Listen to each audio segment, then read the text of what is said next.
Hello សួស្តីបងប្អូនទាំងអស់គ្នាវិលត្រឡប់មកជួបគ្នាជាមួយនឹងខ្ញុំបាទរំដុលមកវិញម្ដងទៀតហើយថ្ងៃនេះផងដែរ admin សូមលើកយកខ្សែភាពយន្តថ្មីមួយទៀតដើម្បីមកធ្វើការសម្រាយជូនបងប្អូនទស្សនាបន្តទៀតហើយចំពោះខ្សែភាពយន្តមួយនេះចង់និយាយតាក់ទងជាមួយនឹងបរិបទពីរនាក់ទៅធ្វើការនៅក្នុងប្រទេសអារ៉ាប់ប៉ុន្តែត្រូវបានគេបោកប្រាស់ប្រើឲ្យធ្វើការនៅក្នុងតំបន់វាលខ្សាច់គឺវេទនាខ្លាំងមែនទែនហើយនៅថ្ងៃមួយពួកគេនឹងក៏បានសម្រេចចិត្តរត់គេចខ្លួនដើម្បីត្រឡប់មកផ្ទះវិញប៉ុន្តែក៏ត្រូវបាននឹងវេងជាប់គាំងនៅក្នុងតំបន់ខ្នេខ្សាច់ដល់ធំមហាសាលដូចនេះហើយបងប្អូនច្បាស់ជាចង់ដឹងហើយថាតើតួអង្គនៅក្នុងសាច់រឿងមួយនេះជួបបញ្ហាអ្វីខ្លះហើយដំណើរសាច់រឿងវាទៅជាយ៉ាងណានោះយើងមានតែទស្សនាសាច់រឿងពេញរបស់យើងទាំងអស់គ្នាតែម្ដងទៅប៉ុន្តែសម្រាប់អ្នកដែលទស្សនាថ្មីៗសូមបងប្អូនជួយចុច Subscribe និងដាក់រូបកណ្ដឹងចំពោះ Channel មួយនេះឲ្យមានអ្នកមួយផងដើម្បីឲ្យមានកម្លាំងចិត្តស្វែងរកសាច់រឿងថ្មីៗមកធ្វើការសម្រាយបន្តទៀតចាប់ដើមខ្សែភាពយន្តរបស់យើងមកបានបង្ហាញពីទស្សនវិជ្ជានៅក្នុងទីតាំងពលានយន្តហោះរបស់ប្រទេសអារ៉ាប់មានបរិបទពីរនាក់ដែលពួកគេមានឈ្មោះថាណាជីបហើយនិងម្នាក់ទៀតមានឈ្មោះថាហាគីមពួកគេគឺជាជនជាតិឥណ្ឌាប៉ូលីសបានសួរនាំទៅកាន់ពួកគេទាំងពីរនាក់ថាតើពួកគេធ្វើការងារអីដែរពួកគេទាំងពីរនាក់ចេះភាសាអង់គ្លេសមួយម៉ាត់ពីរម៉ាត់ប៉ុណ្ណោះហើយពួកគេនិយាយស្រាប់គ្នាមិនចូលឡើយទោះបីជាយ៉ាងណាប៉ូលីសម្នាក់នឹងមិនបានខ្វល់ទេហើយគាត់ក៏បានយល់ព្រមវាយត្រានៅលើប៉ាសពតរបស់ពួកគេទៅបន្តមកទៀតអ្នកទាំងពីរនាក់ក៏បានដើរចេញមកដើម្បីស្វែងរកអ្នកដែលមកទទួលយកពួកគេទៅកាន់កន្លែងធ្វើការប៉ុន្តែមិនបានឃើញឡើយធ្វើឲ្យពួកគេទាំងពីរនាក់ចាប់ផ្ដើមពិបាកហើយបាទពីព្រោះតែមិនដឹងថាត្រូវទៅស៊ូអ្នកណាបន្តទៀតនោះទេទោះបីជាយ៉ាងណាពួកគេនៅតែបន្តអង្គុយរងចា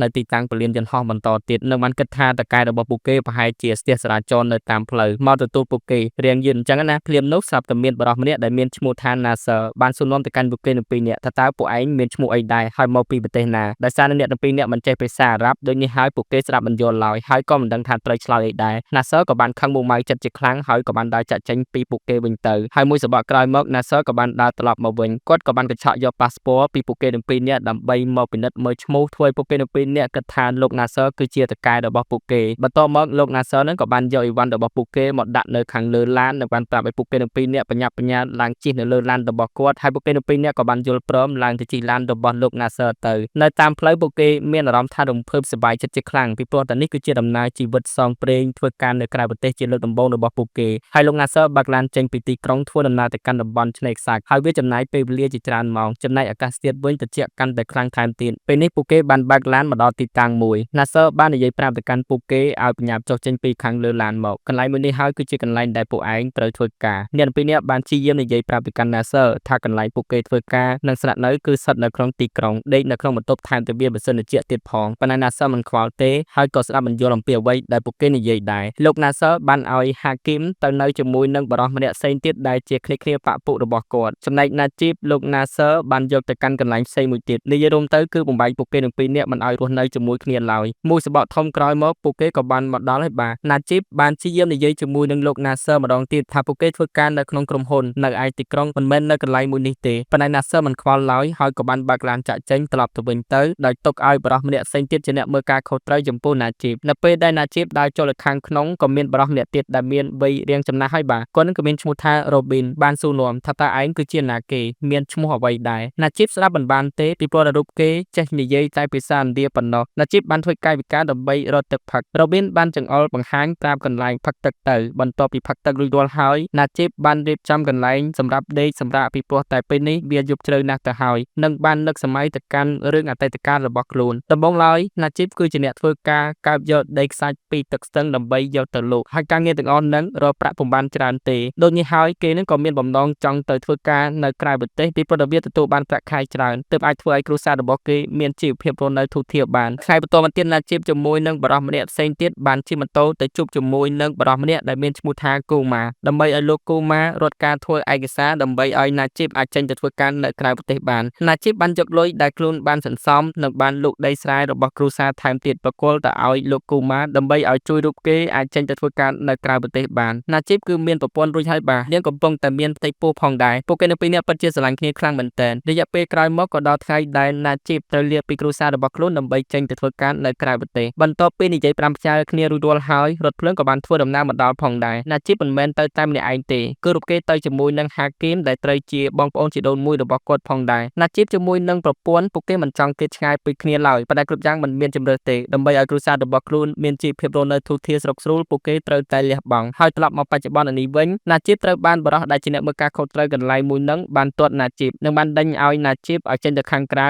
មិនឲ្យដេកនៅខាងក្នុងតង់ទេហើយបរិសម្នាក់នឹងមានឈ្មោះថាសាន់តូបាននិយាយប្រាប់ទៅកាន់ណាជីបបើសិនជាណាជីបនៅតែហ៊ានចូលមកដេកនៅខាងក្នុងតង់ ង់ជាមួយគាត់ម្ដងទៀតគាត់នឹងវាយបំបាក់ជើងរបស់ណាជីបចោលជាមិនខានណាជីបនៅពេលនេះក៏មិនហ៊ាននិយាយតបតអ្វីឡើយហើយក៏បានចេញទៅដេកនៅខាងក្រៅតោងទៅថ្ងៃស្អែកឡើងណាជីបបានភ្ញាក់ពីដេកវិញនៅកន្លែងមួយនឹងពួកគេចិញ្ចឹមសត្វពពែរ៉ូប៊ីនកំពុងតែច្បាច់យកទឹកដោះរបស់សត្វពពែណាជីបបានដើរមកសម្លឹងមើលរ៉ូប៊ីនបានចាក់ទឹកដោះរបស់សត្វពពែហុចបកគលទៅឲ្យណាជីបដើម្បីយកទៅឲ្យសាន់តូដែលជាតកែរបស់ពួកគេប៉ុន្តែដោយសារតែណាជីបស្ដាប់មិនយល់ហើយក៏បានយកវាមកផឹកពីព្រោះតែរូបគេគិតថារ៉ូប៊ីនឲ្យខ្លួនផឹកអញ្ចឹងណាធ្វើឲ្យលោកតារ៉ូប៊ីនខឹងហើយបានស្រែកជេរស្ដីដាក់ទៅកាន់ហាជីបជាខ្លាំងបន្ទាប់មកគាត់នឹងក៏បានចាក់ទឹកដោះផ្សេងមួយទៀតនិយាយផងធ្វើកាយវិការផងដើម្បីឲ្យណាជីបយកទៅឲ្យតកែរបស់ពួកគេដែលកំពុងតែនៅខាងក្នុងតង់ណាជីបនៅពេលនេះក៏បានស្ដាប់យល់ហើយបាទគេនឹងក៏បានបញ្ញាប់ញាល់យកវាបកគលទៅឲ្យសាន់តូបន្ទាប់ពីផឹករួចរាល់ហើយសាន់តូបានដេញឲ្យណាជីបចេញទៅខាងក្រៅវិញដើម្បីឲ្យរ៉ូប៊ីនបង្រៀនអំពីរបៀបធ្វើការងារមើលថែទាំសត្វពពែណាជីបមិនចេះស្ដាប់ភាសាអារ៉ាប់ទេហើយគេព្យាយាមនិយាយប្រាប់ទៅកាន់សាន់តូថាខ្លួនមកទីនេះធ្វើការនៅក្នុងក្រុមហ៊ុននិងបានបង្កឲ្យសាន់តូនាំគាត់ទៅកាន់ទីក្រុងវិញធ្វើឲ្យសាន់តូខឹងជាខ្លាំងហើយគាត់ក៏បានរុញច្រានណាជីបចេញមកខាងក្រៅនិងបានប្រាប់ឲ្យរ៉ូប៊ីនបង្រៀនឲ្យណាជីបចេះពីរបៀបធ្វើការងារអញ្ចឹងទៅព្រាមនោះស្រាប់តែណាសឺបានបើកឡានចូលម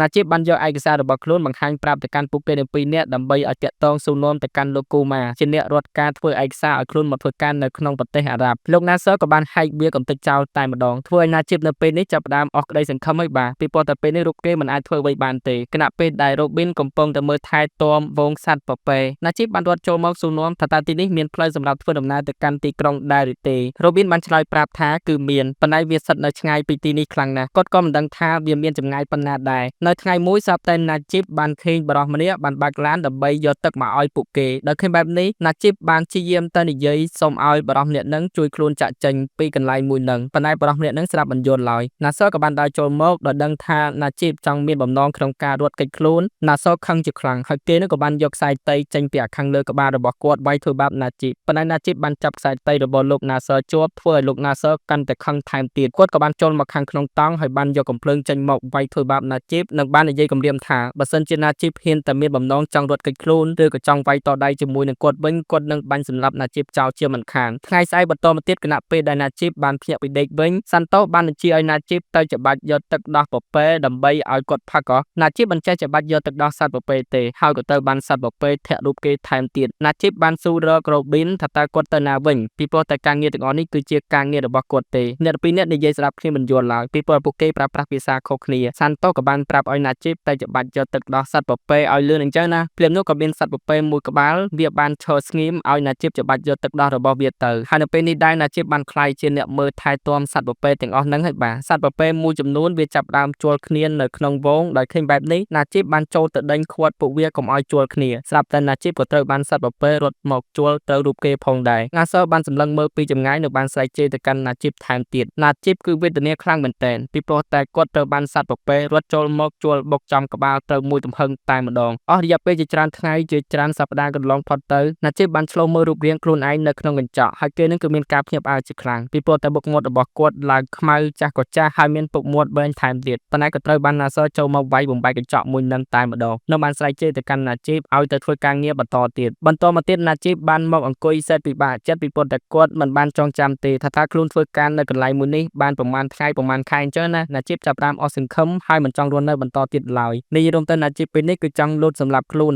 ប៉ុន្តែស្រាប់តែមានសត្វស្មាតដ៏ធំមួយបានហើរឆាបចូលមកហើយវាមានជាច្រើនក្បាលកំពុងតែដណ្ដើមគ្នាស៊ីអ្វីម្យ៉ាងណាជីបឆ្ងល់ជាខ្លាំងហើយគាត់ក៏បានបញ្ញាប់បញ្ញារត់ចុះមកមើលតាមពិតវាគឺជាសាកសពរបស់លោកតារ៉ូប៊ីនគឺបានស្លាប់បាត់បង់ជីវិតជាយូរណាស់មកហើយសត្វស្មាទាំងអស់ហ្នឹងគឺពិតជាកាចខ្លាំងមែនទែនពួកវាបានហើរចូលទៅចឹកវាយប្រហារទៅកាន់ណាជីបក៏បានព្យាយាមវាយទប់ទល់ជាមួយនឹងក្រុមសត្វទាំងអស់ហ្នឹងផងដែរប៉ុន្តែដោយសារតែពួកវាមានមាឌធំហើយកម្លាំងខ្លាំងថែមទៀតណាជីបមិនអាចទប់ទល់ឈ្នះឡើយគេក៏បានបញ្ញាប់បញ្ញារត់ចេញពីកន្លែងមួយហ្នឹងទៅចំណែកសត្វស្មាក៏បានដណ្ដើមគ្នាស៊ីសាកសពរបស់រ៉ូប៊ីនបន្តទៀតទៅបាទថ្ងៃបន្តមកទៀតគណៈពេលដែលណាជីបកំពុងតែដើរមើលវងសត្វពពែគេចាប់ផ្ដើមបែកគំនិតចង់ធ្វើការរត់គេចខ្លួនចាក់ចេញពីកន្លែងមួយនេះតែម្ដងគាត់បានសង្កេតមើលជុំវិញខ្លួនដោយមិនឃើញមានមនុស្សបែបនេះណាជីបក៏បានបញ្ញាប់បញ្ញារត់ចាក់ចេញពីកន្លែងមួយហ្នឹងទៅគេរត់ឡើងលឿនតែម្ដងហើយលោកណាសឺក៏បានប្រើប្រាស់កែវយឹតសម្លឹងមើលឃើញណាជីបពីចម្ងាយគាត់ក៏បានជិះសត្វអូតដេញតាមចាប់ណាជីបត្រឡប់មកវិញបន្ទាប់ពីរត់ដេញតាមចាប់អស់មួយសបកមកណាសឺបានប្រើប្រាស់កំភ្លើងរបស់គាត់បាញ់ដាក់ទៅកាន់ណាជីបធ្វើឲ្យណាជីបពេលនេះមិនអាចរត់ទៅណាកើតទេណាសឺក៏បានវាយធ្វើបាបណាជីបគ្មានបណ្ណៃដៃឡើយគាត់ក៏បានវាយណាជីបបណ្ដោលស្រែកជេរស្ដីដាក់ទៅកាន់ណាជីបថាបើសិនជាហ៊ានចង់រត់គេចខ្លួនម្ដងទៀតគាត់នឹងសម្លាប់ណាជីបចោលតែម្ដងហើយចាប់តាំងពីថ្ងៃនឹងមកណាជីប ជីពមិនហ៊ានរត់គេចខ្លួនទៀតទេហើយគេនឹងក៏បានមើលថែវងសត្វបពេបានឡើងល្អបំផុតប៉ុន្តែនៅពេលមួយស្រាប់តែមេឃបានធ្លាក់ភ្លៀងមកហើយវាបានលាយជាមួយនឹងទឹកកកធ្លាក់ព្រិលមកទាំងដុំតែម្ដងដល់ឃើញបែបនេះណាជីពក៏បានសម្រេចចិត្តគៀងវងសត្វបពេទៅជ្រកនៅពីក្រោមអាងថ្មមួយកន្លែងសិនទៅខណៈពេលដែលណាជីពកំពុងតែជ្រកទៅភ្លៀងស្រាប់តែគាត់បានដើរទៅមើលផ្នែកម្ខាងទៀតរបស់អាងថ្មមួយនឹងណាជីពបានឃើញមានមនុស្សម្នាក់កំពុងមើលថែសត្វពពែពួកគេទៅពេលនេះមិនបានស្គាល់រូបរាងគ្នាទ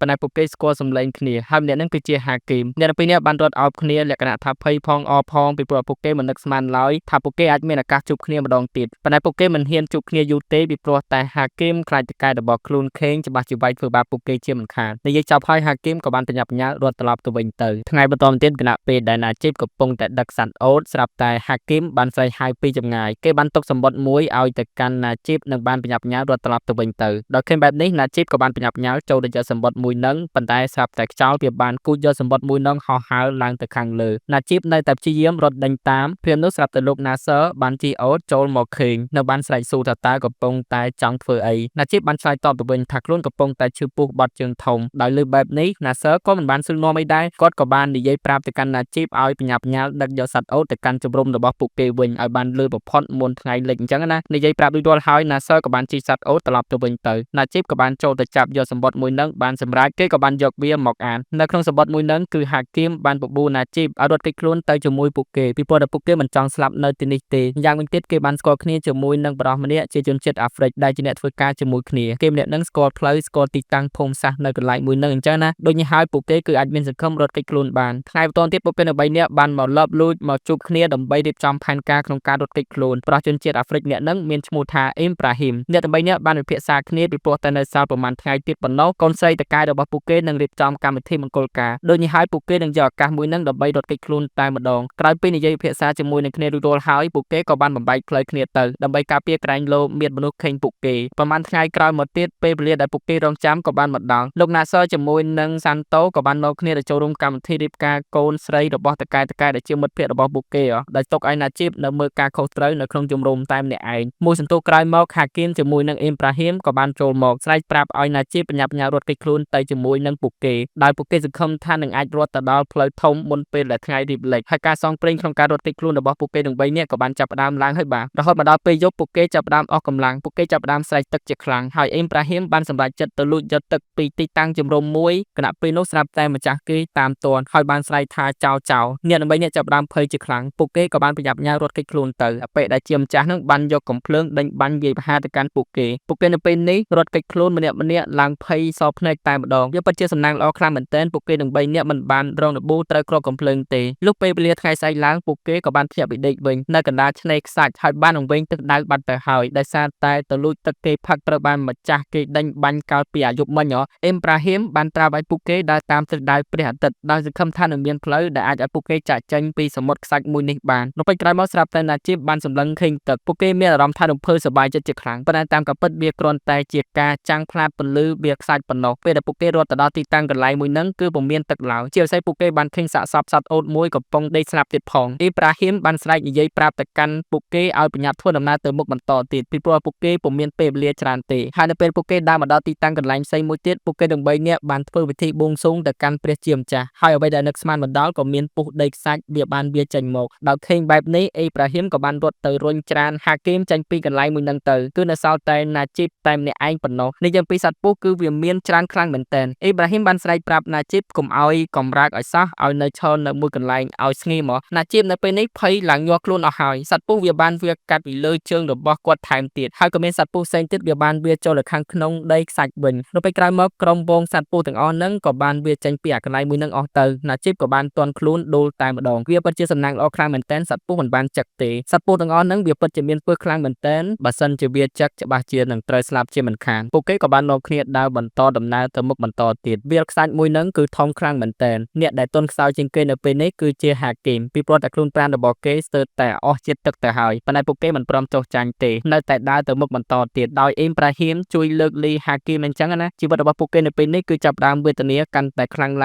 ើងពីព្រោះពួកគេអត់មានអាហារអត់មានទឹកញាក់តាណាក៏ឃើញតែឆ្នេរខ្សាច់ដ៏ធំមហាសាលបន្តមកទៀតនៅពេលដែលពួកគេមកដល់ទីតាំងចំណុចមួយស្រាប់តែហាគីមបានសម្លឹងឃើញទិដ្ឋភាពទីក្រុងមានអគារខ្ពស់ធ្វើឲ្យគេសប្បាយចិត្តជាខ្លាំងនៅបានរត់ឡើងលឿនតែម្ដងប៉ុន្តែគ្រប់យ៉ាង វាគ្រាន់តែជាការសម័យរបស់គេប៉ុណ្ណោះអ្នកផ្សេងទៀតព្យាយាមរត់ដេញតាមចាប់ហាគីមផងដែរប៉ុន្តែដេញចាប់មិនទាន់ទេមួយស្បកក្រោយមកហាគីមក៏បានរត់ដួលដោយសារតែឃ្លានខ្លាំងពេកគេក៏បានស្វែងយកដីខ្សាច់មកញ៉ាំតែម្ដងនៅពេលនេះដែរហាគីមមិនអាចគ្រប់គ្រងខ្លួនឯងបានទេគេនឹងក៏បានរអិលជើងចុះមកខាងក្រោមហើយបានក្អួតចេញមកសុទ្ធតែឈាមចុងក្រោយហាគីមក៏ត្រូវបានដាច់ខ្យល់ស្លាប់បាត់បង់ជីវិតទៅធ្វើឲ្យអ្នកទាំងពីរនាក់សេតពិបាកចិត្តជាខ្លាំងគ្រានោះស្រាប់តែពួកគេបានជួបជាមួយនឹងខ្យល់ព្យុះដ៏ធំមួយអេមប្រាហ៊ីមបានប្រាប់ឲ្យណាជីបបញ្ញាប់រត់ចាក់ចេញពីកន្លែងមួយនឹងទៅណាជីបនៅតែមិនដាច់ចិត្តនៅតែអាឡោះអាឡៃស្ដាយសំណោះចំពោះប្អូនប្រុសប៉ុន្តែអេមប្រាហ៊ីមបានចាប់ទាញណាជីបឲ្យបញ្ញាប់រត់ចេញពីកន្លែងមួយនឹងហើយខ្ជុះខ្សាច់បានហូរមកកប់សាកសពរបស់ហាគីមទៅអ្នកទាំងពីរនាក់ព្យាយាមរត់គេចខ្លួនផងដែរប៉ុន្តែខ្ជុះមួយនឹងវាពិតជាខ្លាំងណាស់ធ្វើឲ្យពួកគេមិនអាចរត់គេចខ្លួនរួចទេពេលនេះដែរពួកគេកំពុងនៅខាងក្នុងខ្យល់ព្យុះមួយនឹងហើយបាទពួកគេព្យាយាមឈរទប់ជាមួយនឹងខ្យល់ព្យុះគឺពិបាកខ្លាំងមែនទែនមួយសបកធំក្រោយមកខ្យល់ព្យុះក៏បានស្ងប់ស្ងាត់ទៅវិញទៅអ្នកទាំងពីរនាក់មិនបានកើតមានបញ្ហាអីនោះទេណាជីបបានត្រឹមតែស្រែកហៅឈ្មោះប្អូនប្រុសស្ដាយសំណោះអាឡៃហាគីមជាខ្លាំងពួកគេទាំងពីរនាក់ក៏បានងើបឡើងដើរទៅមុខបន្តទៀតដោយសច្ចានៅក្នុងចិត្តថាឲ្យតែមានជីវិតឲ្យតែមានខ្យល់ដង្ហើមពួកគេមិនត្រូវចោះចាញ់ឡើយនិយាយរួមទៅដើរទាត់តែដាច់ខ្យល់ស្លាប់តែម្ដងរហូតមកដល់ទីតាំងកន្លែងមួយពួកគេលែងមានកម្លាំងដើរទៅមុខបន្តទៀតហើយពួកគេក៏បានដេកដួលនៅលើខ្នែខ្សាច់ទៅជើងរបស់ហាជីបឡើងកើតជាដំបៅដោយសារតែដើរនៅលើខ្នែខ្សាច់វាក្តៅខ្លាំងពេកអេប្រាហ៊ីមបានសម្រេចចិត្តយកស្បែកជើងរបស់ខ្លួនមកពាក់ឲ្យណាជីបភ្លាមនោះស្រាប់តែពួកគេបានឃើញសត្វម្យ៉ាងអេដមីនក៏អត់ស្គាល់ឈ្មោះផងដែរពួកគេនឹងគឺមានអារម្មណ៍ថារំភើបសប្បាយចិត្តជាខ្លាំងពួកគេទាំងពីរនាក់ក៏បានបញ្ញាប់ញ៉ាដើរតាមសត្វមួយនឹងទៅពីព្រោះតែពួកគេគិតថានៅចិត្តកន្លែងមួយនឹងច្បាស់ជាមានទឹកជាមិនខានទីបំផុតពួកគេក៏បានរកឃើញកន្លែងទីតាំងមួយដែលមានទឹកហើយមានរុក្ខជាតិដុះទៀតផងមិនចាំយូរឡើយណាជីបក៏បានរត់មួយទំហឹងតែម្ដងដើម្បីទៅរកទឹកផឹកប៉ុន្តែអេមប្រាហ៊ីមបានចូលទៅចាប់ឃាត់ណាជីបមិនឲ្យផឹកទឹកដោយបង្ខំទេពីព្រោះតែវាអាចធ្វើឲ្យពួកគេស្លាប់បាត់បង់ជីវិតបានណាជីបក៏បានស្រាប់តាមអេមប្រាហ៊ីមទៅអេមប្រាហ៊ីមក៏បានយកកណាត់ទៅចលុកទឹកហើយបានយកវាមកសម្រាប់ឲ្យណាជីបផឹកទឹកអញ្ចឹងណាបន្ទាប់ពីពួកគេនៅពីរនាក់ផឹកទឹករួចរាល់ហើយអេប្រាហ៊ីមបានដើរកលេចមើលទីតាំងកន្លែងមួយហ្នឹងក៏បានឃើញមានកូនដបមួយគាត់នឹងក៏បានយកវាមកចាក់ខ្សាច់ចេញនិងបានយកដបមួយហ្នឹងមកផ្លុំធ្វើជាចង្វាក់ភ្លេងដើម្បីរំសាយអារម្មណ៍កុំឲ្យពួកគេទាំងពីរនាក់គិតស្មុគស្មាញពិបាកចិត្តខ្លាំងពេកបន្ទាប់មកពួកគេនឹងក៏បានឃើញថង់មួយវាដូចជាថង់នំពួកគេសប្បាយចិត្តជាខ្លាំងនិងបានគិតថាតំបន់មួយនេះច្បាស់ជាមានមនុស្សរស់នៅក្បែរៗនឹងជាមិនខាននិងបានសម្លឹងឃើញស្នាមកង់ឡានថែមទៀតពួកគេកាន់តែមានសេចក្តីសង្ឃឹមឡើងវិញនិងបានបញ្ញាប់បញ្ញារត់ទៅមើលស្មានតែវាគឺជាផ្លូវអញ្ចឹងណាប៉ុន្តែគ្រប់យ៉ាងវាមិនដូចជាអ្វីដែលពួកគេបានគិតឡើយគឺវាពុំមានអ្វីទាំងអស់អ្នកទាំងពីរនាក់គិតអីឡើងចាញ់ហើយបាទអ្នកទាំងពីរនាក់ក៏បានបន្តដំណើរទៅមុខបន្តទៀតដោយមិនមានសេចក្តីសង្ឃឹមទេថ្ងៃស្អែកបន្តមកទៀតណាជីមបានភ្ញាក់ពីដេកវិញស្រាប់តែរូបគេមិនបានឃើញអេមប្រាហ៊ីមទេហើយយើងក៏មិនដឹងថាអេមប្រាហ៊ីមទៅណានោះដែរណាជីមបានកលេចមើលឃើញទឹកមួយដបដែលអេមប្រាហ៊ីមបានទុកឲ្យសម្រាប់រូបគេមានន័យថាអេមប្រាហ៊ីមបានលះបង់ឲ្យណាជីមមានទឹកផឹកសម្រាប់ធ្វើដំណើរទៅមុខបន្តទៀតចំណែករូបគេសុខចិត្តស្លាប់នៅលើវាខ្សាច់មួយនេះតែម្ដងណាជីមបានបន្តដំណើរទៅមុខបន្តទៀតនៅពេលនេះដែរទឹកមួយដបនឹងណាជីមក៏បានផឹកអស់ផងដែរជីវិតរបស់គាត់នៅពេលនេះគឺទៅមុខលែងរួចទៀតហើយព្រាមនោះស្រាប់តែរូបគេបានលើសំឡេងអ្វីម្យ៉ាងដូចជាសំឡេងឡាគេនឹងក៏បានបញ្ញាប់ញ៉ារត់ទៅមើលប៉ុន្តែគាត់ទប់ចំហមិនជាប់ក៏បានល្អិលរមៀលចុះមកខាងក្រោមទោះបីជាយ៉ាងណាគាត់នៅតែតស៊ូក្រោកឡើងរហូតទាល់តែដួលសន្លប់ទៅចំណែកដបក៏បានរបូតចេញពីដៃរបស់គាត់ហើយវាបានរមៀលមកដល់ផ្លូវជាតិទៅបាទពេលដែលណាជីបបានជិះដឹងខ្លួនឡើងវិញគេនឹងក៏បានដើរតាមផ្លូវជាតិមួយនឹងទៅណាជីបបានសុំឡានគេជិះប៉ុន្តែតកងឡានមិនព្រមជួយទេពីព្រោះពួកគេគិតថាណាជីបគឺជាមនុស្សឆ្កួតគឺជាមនុស្សបែកថ្នាំអញ្ចឹងណាធ្វើឲ្យណាជីបចាប់ផ្ដើមអស់សង្ឃឹមម្ដងទៀតហើយបាទដល់ពេលក្រោយមកស្រាប់តែមានឡានមួយបានយល់ព្រមឈប់ស៊ូនាំទៅកាន់ណាជីបហើយគាត់គឺជាមនុស្សល្អបានយល់ព្រមឲ្យណាជីបចូលទៅជិះនៅខាងក្នុងឡានរបស់គាត់ហើយឡានរបស់គាត់គឺពិតជាទំនើបខ្លាំងមែនទែនប៉ុន្តែគាត់មិនខ្វល់ទេពីព្រោះគាត់គិតថាការជួយមនុស្សគឺជារឿងសំខាន់ជាងណាជីបនៅពេលនេះភ័យផងរំភើបផងរយៈពេលក្រោយមកបរិះអ្នកនឹងក៏បានបើកឡាននាំយកណាជីបត្រឡប់មកកាន់ទីក្រុងវិញណាជីបបានសំពះអរគុណបរិះអ្នកនឹងជាខ្លាំងដែលបានជួយរូបគេបន្តមកណាជីបក៏បានដេកដួលសន្លប់នៅតាមដងផ្លូវទៅប៉ុន្តែនៅពេលដែលរូបគេភ្ញាក់ដឹងខ្លួនឡើងវិញណាជីបក៏ត្រូវបានអង្គការមួយយកទៅមើលថែហើយបានកាត់សក់សម្អាតខ្លួនប្រាណថែមទាំងបានព្យាបាលជំងឺផ្សេងៗរបស់ណាជីបទៀតផងមិនតែប៉ុណ្ណោះពួកគេបានខិតខំតាក់ទងស្វែងរកសាច់ញាតិរបស់ណាជីបនិយាយរួមទៅជីវិតរបស់ណាជីបពេលនេះប្រៀបដូចជាបានកាត់ឡើងវិញសាជាថ្មីអញ្ចឹងណាពួកគេនឹងក៏បានយកទូរស័ព្ទទៅឲ្យណាជីបដើម្បីនិយាយគ្នាជាមួយនឹងប្រពន្ធរបស់គេអ្នកទាំងពីរនាក់បានយំនឹករលឹកចំពោះគ្នាជាខ្លាំងពួកគេតាមស្វែងរកណាជីបរហូតមកប៉ុន្តែនៅតែមិនអាចតាក់ទងឬក៏ទទួលបានព័ត៌មានរបស់ណាជីបទេដោយនេះហើយពួកគេគិតថាណាជីបបានស្លាប់បាត់បង់ជីវិតចំណែកកូនរបស់ពួកគេពេលនេះបានកើតហើយគឺបានកូនប្រុសក្រោយមកពួកគេក៏បានបញ្ជូនណាជីបមកឲ្យខាងក្រុមការងារប៉ូលីសវិញដើម្បីសិក្សាស្រាវជ្រាវព័ត៌មានបន្ថែមទៀតព្រមនោះណាជីបក៏បានសម្លឹងឃើញរូបថតរបស់អេប្រាហ៊ីមនៅក្នុងប៉ុស្តិ៍ប៉ូលីសហើយអេប្រាហ៊ីមគឺជាអ្នកទោសរត់គេចខ្លួនខាងប៉ូលីសក៏កំពុងតែតាមចាប់ខ្លួនគេផងដែរបន្ទាប់មកក្រុមប៉ូលីសក៏បាននាំយកណាជីបទៅដាក់នៅជាមួយនឹងមនុស្សមួយក្រុមផ្សេងទៀតដើម្បីឲ្យក្រុមតកែដែលបានបាត់បុគ្គលិកឬក៏បុគ្គលិករត់ចេញពីការងារមិនមានទំនួលខុសត្រូវខាងប៉ូលីសបញ្ជូនក្រុមមនុស្សទាំងអស់ហ្នឹងទៅឲ្យត